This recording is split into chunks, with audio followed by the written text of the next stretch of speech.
سلامونه هیوادوالو، هیله ده چې روغ او جوړ اوسئ. آیا زه کولی شم د امریکا تابعیت ته درخواست وکړم؟ آیا زه کولی شم د امریکا ګرین کارت ته درخواست وکړم؟ زما ورک پرمټ ایکسپایر شوی ده، زه کولی شم چې خپل د ورک پرمټ د نوي کولو لپاره درخواست وکړم. دا هغه پوښتنې دي چې هره ورځ په لسهاوو هیوادوال موږ سره ټلیفوني اړیکې نیسي او دغه پوښتنې پوښتي. د واشنګټن ډي سي له پیښې نه را په دې خوا زیاتره هیوادوالو سره دا ویره پیدا شوې چې دوی نشي کولی له یو اس سی آی اس یا د امریکا د تابعیت او مهاجرت ادارې سره نوي کیسونه واچي. نه، د امریکا د تابعیت او مهاجرت ادارې اعلان کړی ده چې د افغانانو په کیسو به تر یو نامعلومه وخته پورې کار نه کوي او تر هغه وخته پورې به یې ځنډوي. خو هغوی نه دي ویلي چې موږ نوي کیسونه نه قبلوو.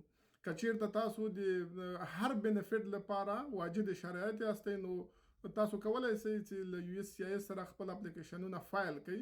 که چیرته د ګرین کارت لپاره واجد شرایط یاستئ ګرین کارت ته درخواست کولی شئ. که د امریکا د تابعیت لپاره واجد شرایط یاستئ کولی شئ چې نېچرلایزیشن سرټیفیکیټ ته درخواست وکړئ. او که ستاسو ورک پرمټ کې کم وخت پاتې نو تاسو کولی شئ چې د ورک پرمټ د نوي کولو لپاره درخواست وکړئ. نو که چیرته مرستې ته ضرورت لرئ نو موږ کولی شو تاسو سره مرسته وکړو. تاسو کولی شئ له موږ سره په 510 709 50 14 450 شمېره اړیکه ونیسئ. مننه.